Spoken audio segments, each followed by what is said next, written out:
आजकल ये 30-40 इयर्स के जो लोग हैं, जो एज ग्रुप है, इनमें हार्ट के केसेस इतने क्यों बढ़ रहे हैं? मैं देखता हूँ कोई एथलीट है 35 साल का, वो एक्सपायर हो गया। जो फिजिकली फिट लोग भी हैं वो लोग एक्सपायर हो गए। आपका सवाल बिल्कुल जेन्युइन है कि आज के टाइम पे कम उम्र में हार्ट की दिक्कतें हो रही हैं। हमारी फिजिकल एक्टिविटी कम हो गई है।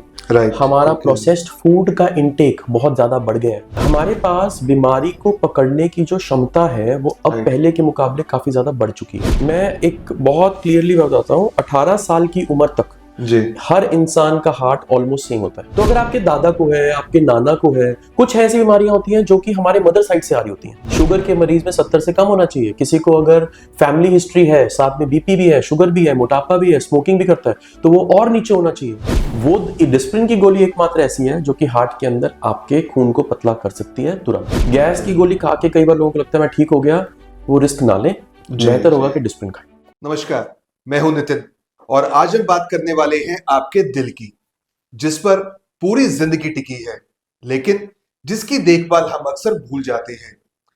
भागदौड़ भरी जिंदगी, स्ट्रेस, अनियमित खाना, नींद की कमी, ये सब दिल पर असर डालते हैं और हम अक्सर इसे नजरअंदाज कर देते हैं। सर्दियां भी शुरू हो रही हैं और दिल को थोड़ी एक्स्ट्रा केयर की जरूरत है, लेकिन असली हेल्थ आपकी रोजमर्रा की आदतों से बनती है। आज हमारे साथ मौजूद है सोनीपत बत्रा हॉस्पिटल के कार्डियोलॉजिस्ट डॉक्टर अंकुर बत्रा, जो हमें बताएंगे कि दिल की सेहत पर सबसे ज्यादा असर किस चीज का पड़ता है और रोजमर्रा में कौन से बदलाव इसे मजबूत रख सकते हैं। तो चलिए शुरू करते हैं एक ऐसी बातचीत जो आपकी समझ भी बदलेगी और आपकी हेल्थ भी। सबसे पहले डॉक्टर अंकुर बत्रा, मुझे ये बताइए, आजकल ये 30-40 इयर्स के जो लोग हैं, जो एज ग्रुप है, इनमें हार्ट के केसेस इतने क्यों बढ़ रहे हैं? यानी मेरी खुद की उम्र 40 साल है, मैं देखता हूँ कोई एथलीट है 35 साल का, वो एक्सपायर हो गया। कोई एक्टर है, जो फिजिकली फिट लोग भी हैं वो लोग एक्सपायर हो गए। तो कहीं ना कहीं एक आम इंसान को लगता है यार हम लोग कितने सुरक्षित हैं। तो ये किस चीज पे आई मीन ये चीजें निर्भर करती हैं? पहली बात तो थैंक यू, अपने आपने चैनल पे मुझे बुलाया हार्ट के जी। बारे में बात करने के लिए। जी। आपका सवाल बिल्कुल जेन्युइन है कि आज के टाइम पे कम उम्र में हार्ट की दिक्कतें हो रही हैं। जी। इसके दो कारण हैं। नंबर एक, जो हमारा लाइफस्टाइल है वो जी। अगर आप पिछले 30 साल से देखो, 40 साल से देखो, वो दिन प्रतिदिन, वर्ष प्रति वर्ष खराब ही होता आ रहा है। हमारी जी। फिजिकल एक्टिविटी कम हो गई है। राइट। हमारा ओके। प्रोसेस्ड फूड का इंटेक बहुत ज़्यादा बढ़ गया है। जी। हम जो पहले ज़्यादा फिजिकल एक्टिविटी वाले काम करते थे, अब वो कम होके लोग अपने घरों के काम भी खुद करते थे, हाँ, आजकल तो सभी के लिए वो हर चीज़ के लिए हाउस हेल्प है। मशीन है, जी। हर चीज़ राइट। के लिए हाउस हेल्प है। लोगों को ये पहले जाना होता था तो पहले चल के जाते थे, अब हर किसी के पास गाड़ी, बाइक है। तो हाँ, कुछ ना कुछ भी लोग अपनी करने की ऑडी से जाते हैं और जिम में साइकिल चलाते हैं। बिल्कुल, जी। जी। बिल्कुल, एग्ज़ैक्टली। तो राइट। हमारा जो फिजिकल एक्टिविटी है वो कम हो गई है। राइट। जितना हमारे एक्सपोज़र हुआ है वेस्टर्न मार्केट्स के प्रति, जी। उसमें हम देखेंगे तो नए-नए चिप्स के ब्रांड, नए-नए कोल्ड ड्रिंक्स के ब्रांड, नए-नए जूसेस के ब्रांड आ गए हैं। जी। बट वो सारे हमारे लिए अनहेल्दी होते हैं, नंबर 1। एक तो राइट। बात हमारे लिए वो है। ठीक है। नंबर 2, हमारे पास बीमारी को पकड़ने की जो क्षमता है वो अब राइट। पहले के मुकाबले काफ़ी ज़्यादा बढ़ चुकी है। ठीक है। तो बीपी, शुगर हम पहले से जल्दी अब बीमारियों को पकड़ लेते हैं। लेकिन क्योंकि हम समझते नहीं है कि 25 साल के व्यक्ति को बीपी हो सकता है, शुगर हो सकता है, तो हम उसको ठीक है। इग्नोर करते रहते हैं। ठीक है। और वो 35 साल की उम्र तक इन सारी आदतों के साथ मिलके एक ऐसा इवेंट पैदा करता है, जिसे लगता है कि अरे ये क्या हो गया? मैं तो बिल्कुल ठीक था, अचानक से हार्ट की दिक्कत कैसे हो गई? मतलब कुछ भी अचानक नहीं होता। कभी भी नहीं होता। मतलब ये 8-10 साल जो आपका एक लाइफस्टाइल है, जो एक अनहेल्दी लाइफस्टाइल है, बिल्कुल। ये उसी का नतीजा होता है। मैं एक बहुत क्लियरली बताता हूँ, 18 साल की उम्र तक जी। हर इंसान का हार्ट ऑलमोस्ट सेम होता है। 18 साल की उम्र तक। अच्छा। 18 राइट। साल की उम्र के बाद उसके अंदर हल्की-हल्की ब्लॉकेज हर किसी के बनने शुरू हो जाती है, हर किसी के। जी। चाहे वो बिल्कुल सात्विक खाना खाता हो, बिल्कुल बीड़ी हुक्का ना लेता हो, बीपी शुगर ना हो, उसके अंदर भी हल्की-हल्की ब्लॉकेज शुरू हो जाएगी। राइट। लेकिन अगर वो व्यक्ति अपनी जीवन शैली का ध्यान नहीं रखता, जी। वो खाता-पीता खराब है, वो दारू पीता है, वो सिगरेट पीता है, वो बीपी शुगर कंट्रोल नहीं करता, मोटापा है, या फिर घर में किसी को पहले से हार्ट की दिक्कत है, राइट। ऐसे लोगों में ये 18 साल के बाद ये जो कोलेस्ट्रॉल के जमने की संभावना होती है, जी। उसकी जो गति होती है वो बहुत बढ़ जाती है। और वो ऐसे बढ़ती है कि 35-40 साल की उम्र तक कुछ ना कुछ होना शुरू हो जाता है। तो राइट। हमें अगर अपने हेल्थ को बचा के रखना है जी। तो हमें दो चीज़ों का बहुत ध्यान रखना है। नंबर एक, हमारा कोलेस्ट्रॉल लेवल बिल्कुल नॉर्मल होना चाहिए। बिल्कुल नॉर्मल का अर्थ वो नहीं है जो कि हमारे रिपोर्ट के अंदर खराब दिखा रखे तो खराब है, नहीं जी। नॉर्मल दिखा तो नॉर्मल है। हर व्यक्ति का कोलेस्ट्रॉल लेवल उसके हिसाब से डिसाइड किया जाता है। अगर किसी हिसाब से कैसे, मतलब उसकी एज या उसके जो बाकी पैरामीटर्स हैं वो? जी जी जी राइट, बिल्कुल। ठीक है। अगर आपकी एज 35 है ठीक है। और किसी की एज 25 है तो ठीक दोनों है। का cholesterol level same obviously, target नहीं हो सकता। Obviously, obviously. आपके घर में, आपके किसी घर में परिवार को, मदर को, फादर को, चाचा, ताऊ, मामा, किसी को अगर हार्ट की दिक्कत है हम्म। और वो आपके फैमिली के अंदर रन है, इसका मतलब आपकी फैमिली के अंदर वो हार्ट की दिक्कतों की एक हिस्ट्री है। तो फैमिली आप सिर्फ पेरेंट्स को मानते हैं या मतलब मामा चाचा, मतलब नॉट, मतलब मामा तो खैर दूसरी, हाँ, या उनको भी आप मानते हैं, मतलब कहीं कनेक्ट करते हैं इन चीजों को? तो उसमें हम बोलते हैं फर्स्ट डिग्री रिलेटिव्स बोलते हैं इनको। राइट। फर्स्ट डिग्री रिलेटिव्स का अर्थ होता है हमारे ब्रदर, हमारे सिस्टर, हमारे फादर, हमारे मदर।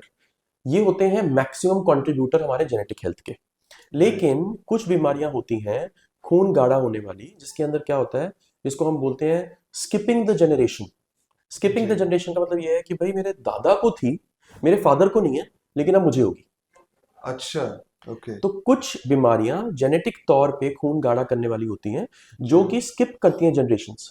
तो अगर आपके दादा को है, आपके नाना को है, कुछ ऐसी बीमारियां होती हैं जो कि हमारे मदर साइड से आ रही होती हैं।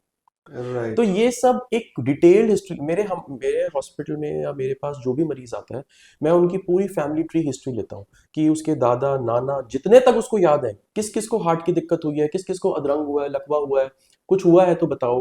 तो जी। उसके हिसाब से उनकी एक हेल्थ के रिस्क बनाया जाता है और रिस्क के अनुसार उनका कोलेस्ट्रॉल डिसाइड किया जाता है और फिर वो बताते हैं कि दवाई की आवश्यकता है या नहीं है। अच्छा। लोग क्या करते हैं कि अब आपको मैं एक छोटा सा उदाहरण देता हूँ। जी। किसी को बीपी है और वो अपना रूटीन में अपना कोलेस्ट्रॉल का चेक कराता है, उसका ठीक है। लिपिड प्रोफाइल में एलडीएल आया, लेट्स सपोज 125 आया।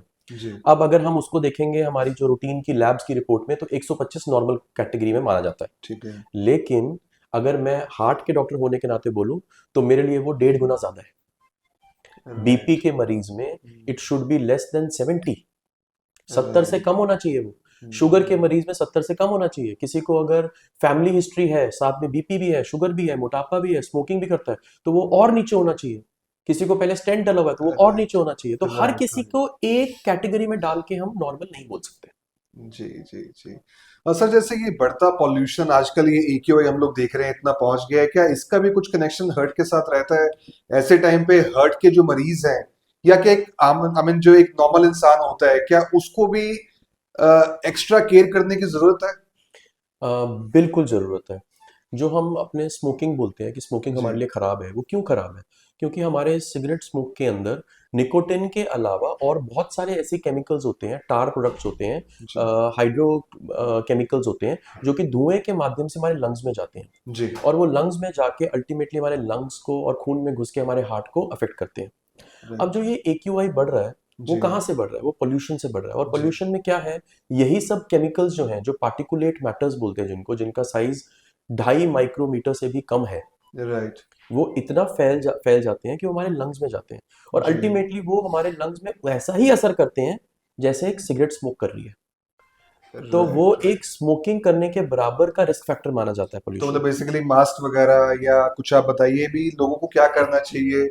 जैसे कहते हैं कि मॉर्निंग में वॉक नहीं करनी चाहिए या इवनिंग वॉक से बचना चाहिए ऐसे टाइम पे, तो ये चीजें कितनी जरूरी हैं? देखिए, वॉक करने से बचने की आवश्यकता नहीं है। मैं आपको सही बताऊं तो वॉक करने से बचिए ना, लेकिन वॉक करें तो मास्क पहन के करें।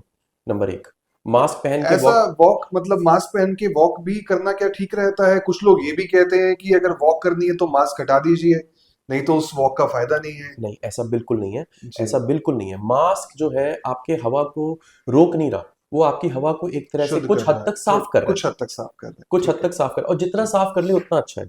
वॉकिंग का अपने आप में हमारे हार्ट में बहुत बेनिफिट है। तो अगर राइट। कोई व्यक्ति मोटापे से का मरीज है या उसको बीपी है, उसको शुगर है, तो उसको तो वॉक वैसे ही हर रोज डेली करनी चाहिए। हाँ, अगर हम सुबह उठते हैं और देखते हैं कि बहुत पोल्यूशन हुआ हुआ है, बहुत जी। स्मॉग जैसे कुछ दिनों पहले काफी ज्यादा था, जी, बिल्कुल था, तो बिल्कुल उस था। समय हम अवॉइड कर सकते हैं। उस समय हम घर पे रहें तो बेहतर है। लेकिन अब जब मौसम थोड़ा सा टॉलरेबल हो गया है, जी। तो हमें जी। मास्क लेके ये सब काम करना चाहिए। नंबर एक। जी। नंबर दो, हमारे घर पे जहां तक हो सके हमें घर पे एयर प्योरीफायर यूज करना चाहिए। ये करना चाहिए। बिल्कुल करना चाहिए। एयर प्योरीफायर एक कमरे के हिसाब से, उसके साइज के अनुसार, उसकी क्षमता के अनुसार उसको लेना चाहिए। और एक एयर प्योरीफायर हर घर में, हर कमरे के हिसाब से बराबर नहीं हो सकता। जी जितना बड़ा कमरा उतना बड़ा एयर प्योरीफायर वैसा होना चाहिए। जी। और आपके कमरे का AQI तो कम से कम मतलब नॉर्मल रेंज में आना चाहिए, क्योंकि हम रात को तो एटलीस्ट 12 घंटे घर में ही है ना। एटलीस्ट 24 घंटे में से 12 घंटे तो अच्छी सांस ले ले। अच्छी सांस ले ले। उसके राइट। बाहर जाके तो हम मास्क नहीं लगा पा रहे, तो हमारे कंट्रोल के बाहर की बात है वो। जी जी लेकिन जी। मेरे पास जो मरीज आते हैं मैं तो कहता हूँ घर पे एटलीस्ट एयर प्योरीफायर तो आपके होना चाहिए, क्योंकि वो एक राइट। बहुत बड़ा प्रोडक्टिव इंडेक्स है आज के टाइम पे। जैसे हम आज के टाइम पे देखते हैं कि कमरों में जाके देख रहे हैं, हम देखते हैं कि 5 स्टार होटल में AC है कि नहीं है, स्कूल में देखते हैं AC है कि नहीं है। आगे मतलब आने वाले बेसिक जमाने नीड्स की में बात होगी, बेसिक मतलब आगे एयर आने वाले प्यूरिफायर तो जाने में चाहिए, हाँ, होना आगे आने चाहिए। वाले जाने में air purifier is going to be a basic necessity for any building infrastructure, ऐसा लग रहा है जी मुझे। जी जी। एक चीज और बताइए सर, जैसे मतलब अगर किसी को हार्ट अटैक के सिम्टम्स आए, पहले तो वो सिम्टम्स होते क्या हैं आप ये बताइए। हम्म, और इन केस किसी को आते हैं, बाय चांस वो बंदा घर पे अकेला है, हम्म। तो उसको इनिशियली क्या करना चाहिए और कितने देर का टाइम होता है उसके पास कि वो आउट ऑफ डेंजर है, फिर कितने देर बाद वो डेंजर वाली कैटेगरी में आ जाता है? तो सबसे पहले क्या करना चाहिए? मैं ये चीजें एज अ लेमैन पूछ रहा हूँ कि जैसे हमारी ऑडियंस है, भी किसी को अगर बिल्कुल कुछ भी जानकारी नहीं है इस बारे में, तो उस तरीके से बताइए आप। तो देखिए उसमें क्या है कि पहले तो हार्ट अटैक के लक्षण के बारे में बात करते हैं। जी सर की टॉप से लेके जी। पेट की नाभि तक, हम्म। सर के टॉप से लेके यहां से लेके पेट की नाभि तक कहीं पर भी लक्षण हार्ट का लक्षण हो सकता है। मैं अच्छा। कई बार लोगों से पूछ सुनता हूँ हम्म। कि मेरे तो जी यहाँ इस कंधे में दर्द है, अच्छा। मेरे तो जी राइट में दर्द है, मेरे तो पेट में दर्द है, तो वो हार्ट का नहीं हो सकता। ठीक ऐसा है। नहीं है। जी। हमारे पेट में दर्द भी हार्ट का हो सकता है। राइट। हमारे, जैसे मैंने बोला, सर के टॉप से लेके पेट की नाभि तक जी। लक्षण हार्ट के हो सकते इससे हैं। नीचे के? पेट की नाभि से नीचे के लक्षण हार्ट के नहीं होते। अच्छा, हार्ट के नहीं होते हैं वो, ठीक है। वो किसी और कारण से हो सकते हैं, हाँ, लेकिन वो मैं हार्ट के नहीं होते। हार्ट के नहीं है, ठीक है। मेरे पास, आप विश्वास नहीं करेंगे, एक ऐसा मरीज था जी। जिसको कान के यहाँ पे दर्द था। अच्छा। और वो दर्द ऐसा था, जब वो चलती थी, वो जी। लेडी थी, she was 68-70 years old female. वो जब चलती थी उसके कान में यहाँ पे झुनझुनाहट और दर्द होता था। कितने टाइम से था दर्द उनको ये? उसको पिछले 1-1.5 महीने से दर्द चल रहा था। उन्होंने दुनिया में हर जगह दिखा लिया था। अब अच्छा। वो अल्टीमेटली घूम घाम के पूछताछ करके कहीं से पहुंच गए। जी। तो जब उन्होंने कहा कि चलने पे होता है सिर्फ और बैठने पे नहीं होता, तो उनकी इवैल्यूएशन की गई, उनकी स्ट्रेस इको की गई, वो पॉजिटिव आई। हम्म। उनकी एंजियोग्राफी की गई, खून की नस में 90% रुकावट थी, उसको खोला गया और अब वो बिल्कुल चल फिर के बिल्कुल ठीक है। अब ये दर्द को है तो छोटा, जी है तो छोटा, लेकिन जी। ये हमारे आगे आने वाले अटैक का लक्षण है। आज ये आपको अच्छा। सिर्फ चलने पे दर्द कर रहा है, लेकिन कल को ये जो खून की नस है 90% बंद, जी। वो 100% बंद करके बड़ा अटैक भी कर सकती थी। राइट तो राइट। इसलिए इन लक्षणों को नजरअंदाज नहीं करना चाहिए। नहीं करना नंबर चाहिए, 1। ठीक है। नंबर 2, अगर हम घर पे हों तो हम क्या करें? जी। पहली बात, अगर हम घर पे हों तो हमारे पास अधिकतर 2 ही 3 कारण होते हैं जिसकी वजह से हमें ये दिक्कत हो रही है। ऐसा नहीं है कि यहाँ पे कोई भी लक्षण हुआ तो वो हार्ट का ही है। वो गैस का भी हो सकता है, वो मांसपेशी का भी हो सकता है, वो फेफड़े की सांस की दिक्कत का भी हो सकता है, वो किसी भी कारण से हो सकता है। ठीक है। तो लेकिन पहचान कैसे करें कि ये हार्ट का है या गैस का है? एक तो ये भी सवाल है मेरा कि अब इन्हें एक आम बंदे को कैसे पता लगेगा कि गैस का है या स्ट्रेस का है या मांसपेशियों का है या हार्ट का ही है, या आम बंदा इसको नहीं पहचान सकता? बहुत मुश्किल है। बहुत मुश्किल है। बहुत मुश्किल इसलिए है क्योंकि जब भी हमारे पास कोई ऐसा मरीज आता है जिसको कि जो कहता है कि हमारे छाती में यहाँ पे दर्द हो रहा है, जी। तो मैं सबसे पहले दिमाग में मेरी ये बात आती है किस तरह का दर्द है। तो दर्द किस प्रकार का है वो देखिए। अगर आपके छाती में किसी एक पिन पॉइंट पे दर्द हो रहा है, काफी लोग होते हैं बोलते हैं मेरे इस जगह पे सिर्फ एक उंगली की साइड पे दर्द हो रहा है, वो हार्ट का नहीं हो सकता। अच्छा। वो इसलिए नहीं हो सकता क्योंकि हार्ट का दर्द हमेशा फैला हुआ होता है। अच्छा, उसको हमेशा ऐसा जैसे फिल्मों में दिखाते हैं एक ही जगह पे आता है, वो ऐसा कुछ तो नहीं नहीं, है? वो तो वही, यही एक गलत धारणा बन गई है। जी। वो हो किसी भी साइड सकता है, अच्छा। लेकिन वो भरा हुआ रहता है। राइट आप पकड़ नहीं पाएंगे कि कहाँ पे दर्द हो रहा है। राइट। आप एक उंगली से बता नहीं पाएंगे कि यहाँ दर्द हो रहा है। या तो उसको हाथ तक रखना पड़ेगा अपना बताने के लिए, या उसको ऐसे करना पड़ेगा, या पूरी छाती में भारीपन सा हो रहा है। जी। इस पूरी छाती में भारीपन भी गैस की वजह से हो सकता है। अच्छा। हो सकता है, ये कंफ्यूजिंग सिम्टम होता है काफी। राइट। लेकिन अगर मैं जैसे अपने मरीजों को बोलता हूँ, मैं कहता हूँ कि ये 3-4 कारण है दर्द के, जी। जानलेवा एक ही कारण है। हम्म। जानलेवा कारण सिर्फ हार्ट का है। तो जब भी ऐसा दर्द हो, तो जी अपने दिमाग में से सबसे पहले टेंशन हार्ट की निकाल दो। उसके बाद समय ही समय है करने के लिए। फिर जी आप इनो ले लो, फिर आप एंटोसिड ले लो, फिर आप जी गैसोफास्ट ले लो, जी। सब ले लो। ठीक है। दिमाग में से पहले हार्ट के डर को निकाल दो, और डर को निकालने का तरीका क्या है? ईसीजी और एक बेसिक सी खून की जांच होती है जिसको ट्रोपाई सीकेएम भी बोलते हैं, और किसी हार्ट के डॉक्टर को दिखाना। अच्छा। कई बार क्या होता है कि लोग कहते हैं कि ईसीजी हमारी नॉर्मल है। आप विश्वास नहीं करेंगे, ऑन गोइंग हार्ट अटैक के अंदर भी 83% मरीजों में ईसीजी नॉर्मल आ सकती है। ओके। जी। 83% मरीजों के अंदर, ये यूरोपियन डेटा है हमारे। और लोग ये समझते हैं कि ईसीजी अगर नॉर्मल है तो ये तो बेसिक टेस्ट है, इसके बाद यानी कि सब हार्ट नॉर्मल की होगा, दिखा सब नॉर्मल है, ऐसा ऐसा नहीं ऐसा होता। नहीं है। मैं आपको ऐसे उदाहरण बता सकता हूँ जिन्होंने सुबह इको कराई, अपनी इको नॉर्मल है, शाम को हार्ट अटैक हो जी गया। जी जी और ये जी आप जी। भी अपने परिचय में जानते होंगे ऐसे काफी लोगों को, नहीं, मैं जरूर जानता हूँ सर। कि जी जिनको जी। सुबह टेस्ट कराया सब ठीक था, शाम को अटैक हो गया। ठीक है। तो जो ये इको है, जी। इको तब खराब आती है जब हार्ट अटैक हो जाए। अच्छा। ये। रूटीन इको कभी खराब नहीं आती। अच्छा। अगर ओके। आपको कभी हल्का फुल्का चलने पे छाती में दर्द हो रहा है, तो ऐसी पूरी संभावना है कि आपकी इको नॉर्मल आए। बेसिकली आप ये कह रहे हैं कि अगर मेरे को, मतलब मैं वैसे बात करूं जनरल, अगर किसी को हार्ट की प्रॉब्लम है तो उसकी इको ठीक आ सकती है, बिल्कुल आ अगर सकती उसको अटैक आ जाएगा उसके बाद ही इको खराब है, होगी। बिल्कुल। एक बार राइट अटैक आ गया, फिर इको खराब होनी शुरू होगी। राइट लेकिन एक राइट। बार अटैक नहीं आया, सिर्फ दर्द हो रहा है, जी। तो इको नॉर्मल आ सकती है। लोग क्या राइट कहते हैं कि मेरी इको नॉर्मल है, इसी जो नॉर्मल है, मुझे हार्ट की दिक्कत नहीं है। ऐसा नहीं है। Right right right. सबसे जरूरी चीज, अगर जी रात को किसी को, व्यक्ति को रात को 1 बजे छाती में दर्द हो गया, जी। तो हमारे यहाँ पे एक बहुत बड़ी मिसकंसेप्शन है कि भाई जीभ के नीचे रखने वाली गोली खा लो। मैं हाथ जोड़ के विनती करता हूँ आपके सभी दर्शकों को, कभी भी ना करें। अच्छा, कौन सी गोली है जो नहीं खानी, मतलब अगर। सबसे पहले तो बोलते हैं कि जीभ के नीचे एक गोली आती है, बड़ा फेमस ब्रांड है, सॉर्बिट्रेट करके बोलते हैं उसको। कह रहे राइट। हैं कि मुझे छाती में दर्द हुआ, मैंने सॉर्बिट्रेट खा ली और मेरा दर्द आराम हो गया। कभी भी नहीं खाएं, जी। क्योंकि हम नहीं जानते वो दर्द अटैक का है कि नहीं है। अच्छा। क्या पता वो दर्द अटैक का हो, और आपने सॉर्बिट्रेट खा ली तो आपका बीपी बिल्कुल डाउन हो जाएगा, अच्छा। और वो ऐसा डाउन होगा कि वो 2 दिन तक उठेगा नहीं फिर।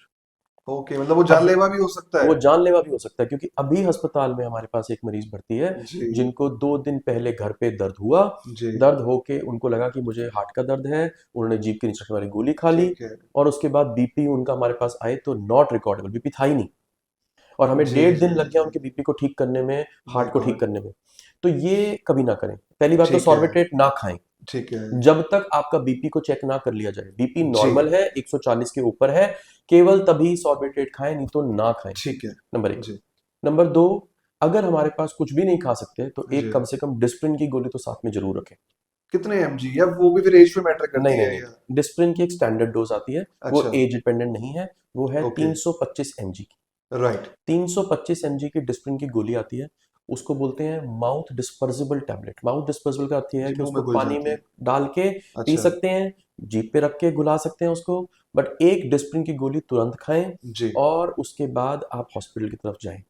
पहला राइट। काम, जी। डिस्प्रिन की गोली खाना जरूरी है। ओके। अगर किसी को इस प्रकार का दर्द हो रहा है जिसका शक है कि भाई मैं बीपी भी है मरीज भी हूँ, शुगर का मरीज भी हूँ, मोटापा भी है, मुझे चलने पे छाती में भी दर्द हो रहा था थोड़े दिनों पहले से, और अब रात को मुझे अचानक से बहुत दर्द हो गया, पसीना भी आ रहा है, सांस भी फूल रही है, तुरंत डिस्प्रिन खाएं और फिर राइट। अस्पताल की तरफ जाएं।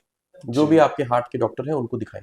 जी। क्यों? क्योंकि वो डिस्प्रिन की गोली एकमात्र ऐसी है जो कि हार्ट के अंदर आपके खून को पतला कर सकती है तुरंत। राइट। ठीक गैस है। की गोली खा के कई बार लोगों को लगता है मैं ठीक हो गया, वो रिस्क ना लें। जी बेहतर जी। होगा कि डिस्प्रिन खाएं। राइट। साथ में गैस की भी खा लें, लेकिन डिस्प्रिन जी। जरूर खाएं। आजकल सर जैसे कुछ ये हेल्थ सप्लीमेंट्स वगैरह जो आते हैं, इसमें कुछ हार्ट की हेल्थ के लिए सप्लीमेंट्स भी आते हैं, क्या बेनिफिशियल होते हैं, या मतलब इनका ऐसा कुछ इतना कुछ ज्यादा रोल नहीं होता, या ये खतरनाक भी हो सकते हैं? देखिए, मैं एक एलोपैथिक डॉक्टर हूँ, जी। तो वेस्टर्न मेडिसिन के बारे में तो मैं आपको समझा सकता हूँ, लेकिन मैं जो अर्जुन की छाल, या फिर शिलाजीत, और या फिर जो और बहुत सारे और आयुर्वेदिक राइट सप्लीमेंट्स आते हैं, राइट उनके ऊपर साइंटिफिक स्टडी नहीं है कोई जिसके आधार राइट पर वो बोल सकें कि वो हार्ट के ऊपर हेल्प करते हैं। लेकिन क्योंकि हमारे कल्चर में वो सदियों से चलते आ रहे हैं, तो राइट। इसलिए लोग लेते हैं। उसके बारे में मैं कमेंट नहीं कर सकता। जी लेकिन जो और सप्लीमेंट्स हैं, जी। उनमें से अगर गिन के मैं बताऊं, 2 या 3 सप्लीमेंट्स ऐसे ही हैं जो कि हमारे हार्ट हेल्थ में फायदेमंद होते हैं। फायदेमंद होते हैं। कौन नंबर कौन से हैं वो? नंबर 1 है ओमेगा 3 फैटी एसिड्स। और वो कैसे मिलता है? ओमेगा 3 फैटी एसिड्स एक ऐसा फैटी एसिड होता है जो जी कि हमारे बॉडी में से जहां पे कोलेस्ट्रॉल जम रहा है, जी। उस जमे हुए कोलेस्ट्रॉल को हटाने का प्रयास करता है। राइट। ठीक है, ठीक है। वो असेंशियल फैटी एसिड्स में से आता है। दो प्रकार के सोर्सेज होते हैं उसके। जी एक होते हैं वेजिटेरियन, एक होते हैं नॉन वेजिटेरियन। जी। नॉन वेजिटेरियन में सबसे फिश अच्छा वगैरह। सोर्स होता है जी फिश। अब जी इस फिश को भी ध्यान से समझिए, कोई रूटीन फिश नहीं, जी। ये है कोल्ड वाटर अच्छा, ocean fish, marine water fish. तो हमारे जैसे सोनीपत में मिलती है आपके हिसाब से ये? सोनीपत में वो फिश नहीं मिलती है, नहीं मिलती है, ठीक है। क्योंकि सबसे अच्छा सोर्स ओमेगा 3 फैटी एसिड्स का होता जी, है कोल्ड वाटर मरीन फिशेस, जैसे कि राइट, सैल्मन्स, सार्डीन्स, टूना। ये सब ठीक चीजें है, जो होती हैं ये हमारे फैट के लिए अच्छी होती हैं, नंबर एक। राइट। नंबर दो, लेकिन जो हमारी river water fresh water fishes है, हालांकि उसमें कम मात्रा में होता है, होता तो उसके अंदर भी है। जी, जी, तो एक तो वो सोर्स होता है बहुत अच्छा। ठीक है। दूसरा सोर्स वेजिटेरियन। जी, वेजिटेरियन में सबसे अच्छा सोर्स है फ्लैक्स सीड्स। फ्लैक्स सीड्स, ठीक फ्लैक्स है। सीड्स हमारे लिए, बल्कि फ्लैक्स सीड्स में एक ऐसा लिनोलीक एसिड करके एक फैटी एसिड होता है जो कि फिश में भी नहीं होता है। हुँ, तो हमारी रिकमेंडेशन, मैं उनके लिए जो वेजिटेरियन खाना खा सकते हैं जी, जी, उनके लिए रहती है कि you should have a combination of fish as well as flax seeds. Right, तो राइट। फ्लैक्स सीड्स भी लें, फिश भी लें, आपके omega 3 and omega 6 fatty acids की जो पूर्ति है वो हो रिक्वायरमेंट है जाएगी। वो पूरी हो जाती है। कई लोग होते हैं वो कहते हैं कि हम तो नहीं खा सकते फिश, जी, तो उनके लिए ओमेगा 3 फैटी एसिड के सप्लीमेंट्स आते हैं। राइट, वो दोनों टाइप के आते हैं, वो वेजिटेरियन भी आते हैं, नॉन वेजिटेरियन भी आते हैं, एटलीस्ट वो तो लीजिए। चलिए, और ठीक है। वो ट्राइग्लिसराइड्स के ऊपर हमारे एक रामबाण है इलाज है। जी, अगर जी, कोई ऐसा बंदा है जिसके ट्राइग्लिसराइड थोड़े बड़े हुए रहते हैं जी, और वो कहता है मैं दवाई नहीं लेना चाहता, मैं तो उनको ओमेगा 3 फैटी एसिड लिख के देता हूँ, एक महीने बाद देखता हूँ ट्राइग्लिसराइड नॉर्मल हो गया। तो omega 3 fatty acid is a scientifically proven supplement for heart health. Right, right, right. एक सर आखिरी सवाल, ये एंजियोग्राफी को लेकर लोगों के दिमाग में बड़ा डाउट रहता है कि करवानी चाहिए या नहीं करवानी चाहिए, या अगर करवा ली तो कुछ तो ये समझते हैं कि इसके बाद स्टेंट ही तो डलेगा। हाँ स्टंट ही डलेगा। बिल्कुल। तो ये मतलब ये इसके बारे में आपका क्या कहना है, आप क्या मैसेज देना चाहेंगे? देखो मैं आपको एक एक बात बताता हूँ, मैं आपको अपने पर्सनल एग्जांपल से बताता हूँ आपको बात। इससे पहले मैं यूएस में था, जी, है ना। मैं 2 साल यूएस में एज अ कार्डियोलॉजिस्ट काम कर रहा था। जी, आप विश्वास नहीं करेंगे, इस पूरे 2 साल के अंदर मैंने एक्यूट हार्ट अटैक के मरीज अगर जो देखे होंगे, मेरे रूटीन प्रैक्टिस में लेस देन 10% थे। राइट, और इंडिया में मेरे रूटीन अटैक से पहले आने वाले मरीज लेस देन 10% होते हैं। मतलब मेरे 90% पॉपुलेशन इंडिया में पेशेंट्स की अटैक होने के बाद डॉक्टर को दिखाने वाले होते हैं।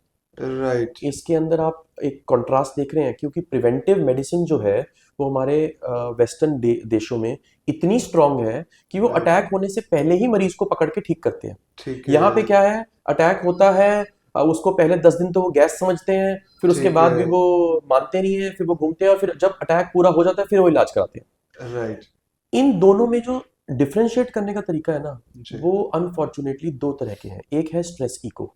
ठीक है, स्ट्रेस इको जिसको ओपीडी की एंजियोग्राफी भी बोला जाता है, जी, उसके अंदर क्या होता है कि एक तरह का हार्ट की इको करते समय हार्ट पे जोर डाला जाता है जी, और देखा जाता है कि क्या हार्ट के हर हिस्से में उतना ही खून पहुंच रहा है जितना पूछना चाहिए। राइट, अगर वो आपकी नॉर्मल है तो जी, it is a fair chance कि आपको हार्ट की दिक्कत नहीं है। नहीं है, ठीक है, लेकिन वो फेयर चांस ही है, पक्का नहीं है, जी, क्योंकि जी, उसकी भी एक क्षमता है। 88% तक वो सही होती है, 12% वो भी गलत हो सकती है। राइट, अगर मेरे पास कोई व्यक्ति आता है जी, 45 साल के ऊपर, जी, जिसको बहुत ही नॉन स्पेसिफिक से सिम्टम्स हैं, जी, जो कहता है कि मुझे कभी कभी दर्द होता है, मुझे बीपी है, मुझे शुगर है, मेरी ईसीजी नॉर्मल है, मेरा कोलेस्ट्रॉल नॉर्मल है, मुझे बस ये देखना है कि मेरे को कोई हार्ट की दिक्कत तो नहीं है, जी, उसके लिए बेस्ट टेस्ट है सीटी कोरोनरी एंजियोग्राफी।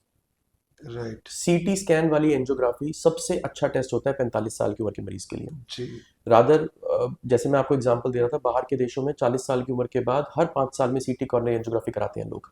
क्यों कराते हैं? जी, क्योंकि सीटी कॉर्नरी एंजियोग्राफी से हमें दो चीज़ों का पता चलता है। एक एक तो उसमें कोई तार तूर नहीं जाती, सीटी स्कैन के थ्रू ही टेस्ट हो जाता है, तो राइट, उसको बोलते हैं मिनिमली इन्वेजिव टेस्ट है। वो इन्वेजिव है ही नहीं बेसिकली। जी, नंबर दो, उसमें पता चलता है कि हमारे खून की नसों में कहीं पर कोलेस्ट्रॉल तो नहीं जम रहा, जी, कैल्शियम स्कोर क्या है हमारा, ये पता चल जाता है। जी, लेकिन सीटी कॉर्नरी एंजियोग्राफी सिर्फ तभी कराएं जब आपकी ईसीजी और इको सब नॉर्मल है और आपको हमें रूल आउट करना है कि हार्ट की दिक्कत है कि नहीं है। अगर अच्छा, आपकी ईसीजी में चेंजेस आ गए, आपकी इको में चेंजेस आ गए, आपका ट्रोपोनिन आया या ब्लड रिपोर्ट्स खराब आ गई, फिर सीटी कॉर्नरी एंजियोग्राफी का कोई रोल नहीं है। कोई रोल नहीं है, ठीक है, फिर आपको नॉर्मल एंजियोग्राफी करानी है, ढूंढने के लिए कौन सी नस बंद है और उसको ठीक करवाना है, जो जी, जी, नॉर्मल जी, एंजियोग्राफी तार वाली होती है। तो जी, दोनों का अपना रोल है, ठीक है, लेकिन दोनों का रोल अलग अलग टाइम पे। अब जैसे किसी को छल्ला डला हुआ है, जी। लोग कहते हैं मुझे देखना है कि मेरा छल्ला ठीक से काम कर रहा है कि नहीं कर रहा, सीटी कॉर्नरी एंजियोग्राफी करवा लो।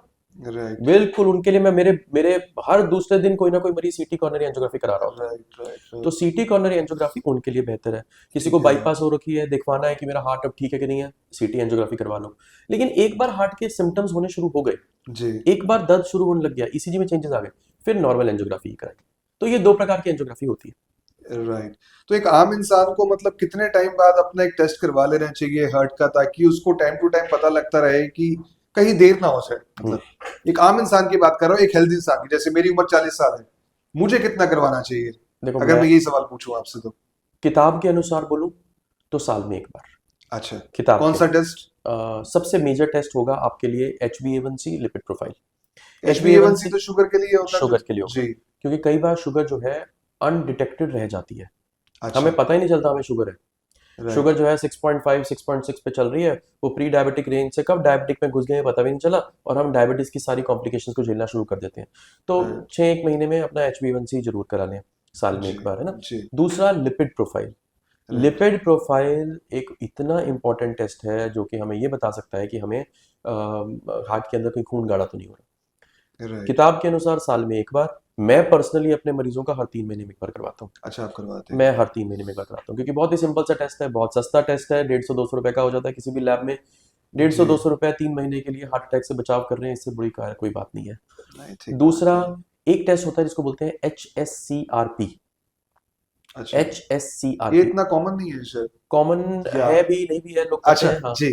HSCRP का होता है high sensitive C reactive protein. Okay. ये एक तरह का ऐसा, बल्कि मेरा MD के टाइम पे थीसिस टॉपिक ही यही था। उसमें ये राइट। था कि हमने उस पर इतनी रिसर्च करी थी कि HSCRP हार्ट अटैक होने से पहले बढ़ने वाला सबसे पहला लक्षण है। अगर राइट। आपका HSCRP आज की तारीख में बढ़ा हुआ है, तो इसकी संभावना ये है कि हार्ट के अंदर आपका कोलेस्ट्रॉल उधम मचाना शुरू कर चुका है। तो राइट। आपका कोलेस्ट्रॉल जो है उसको कम करा जाए। आपका कोलेस्ट्रॉल नॉर्मल है, आपका HSCRP नॉर्मल है, वेरी गुड। आपका कोलेस्ट्रॉल बढ़ा हुआ है, HSCRP नॉर्मल है, इसका मतलब उधम नहीं मचा रहा, लेकिन मचा सकता है आगे जाके। जी, आपका जी। कोलेस्ट्रॉल बढ़ा हुआ है, HSCRP बढ़ा हुआ है, तो इसका मतलब कोलेस्ट्रॉल की दवाई शुरू करनी ही है। राइट, राइट, राइट, तो राइट, ऐसे हम कैटेगराइज करते हैं मरीजों को। Right, right. तो सर, हमारी ऑडियंस को आप क्या मैसेज देना चाहेंगे अपने हार्ट को लेकर? एक सबसे सबसे जरूरी मैसेज तो मेरा आपके लिए ये होगा कि बीपी हर हालत में 130/80 के नीचे रखें। शुगर, आपका HbA1c 3 महीने की शुगर आपकी हमेशा 6.5% से नीचे होनी चाहिए, डायबिटिक पेशेंट में 7% से नीचे होनी चाहिए। LDL, जिसको लो डेंसिटी लिपोप्रोटीन टेस्ट बोलते हैं, LDL, आपका कोलेस्ट्रॉल हमेशा हर हालत में, चाहे आपको बीपी है नहीं है, शुगर है जी, नहीं है, कुछ भी है, 100 से नीचे तो हर हालत में होना ही चाहिए। जी। आपका वजन जो है वो हमेशा, आपका BMI जो है वो 24 से नीचे होना चाहिए। आपके हफ्ते में 3 बार, कम से कम 3 बार 45 मिनट की एक्सरसाइज होनी चाहिए, और एक्सरसाइज की गति ऐसी होनी चाहिए कि आप साथ वाले व्यक्ति से बात ना कर पा रहे हो, जिसको बोलते हैं moderate intensity exercise. Right, right. ये आप एक्सरसाइज की बात कर रहे हैं या या वॉक वॉक वॉक भी भी, चलेगी? वॉक भी ब्रिस्क वॉक, तेज वॉक हाँ, जो होता है वॉक इज अ चलना। पार्ट ऑफ एक्सरसाइज ना। जी। लोग क्या कहते हैं, मैं तो बहुत टहल रहा हूँ, मैं चल रहा हूँ बहुत, मैं तो आधा घंटा चलता और हूँ। गप्पे मारते हैं साथ साथ, वो उसका चीज नहीं? कोई अच्छा, लाभ नहीं है। ओके, ऐसे तो आप ओके। दिल्ली चले जाओ चल के, उसका हार्ट पे अच्छा, कोई हेल्प नहीं मिलेगा। हाँ, आपकी राइट। जॉइंट्स मोबिलिटी अच्छी बनी रहेगी, जी। आपके मसल्स एक्टिव रहेंगी, लेकिन राइट। हार्ट में उसका रोल इतना ज्यादा नहीं है। ओके। तो नंबर ऑफ स्टेप्स जो है वो मोबिलिटी के लिए बेनिफिशियल है। हार्ट हेल्थ के लिए brisk walking, moderate intensity for 45 minutes, कम से कम हफ्ते में 3 बार। 3 बार, ठीक है, ठीक है। बाकी जो सब जानते हैं, तला हुआ नहीं खाना, बाहर का नहीं खाना, पैकेट वाला खाना नहीं खाना चाहिए, बीड़ी हुक्का दारू तंबाकू नहीं लेना चाहिए, ये जी। तो जग जाहिर सी बात है। चलिए, ठीक ठीक है। तो ये थे डॉक्टर अंकुर बत्रा, जिन्होंने हमें बताया अपने हार्ट को स्वस्थ कैसे रखें। सोनीपत से SNA न्यूज के लिए नितिन सेठी। अपने शहर की हर ताजा खबर के लिए हमारे चैनल SNA न्यूज को सब्सक्राइब करें, लाइक करें, कमेंट करें व शेयर करें। बेल आइकन दबाना ना भूलें। हमारे अन्य सोशल मीडिया प्लेटफॉर्म्स पर भी हमें फॉलो करें।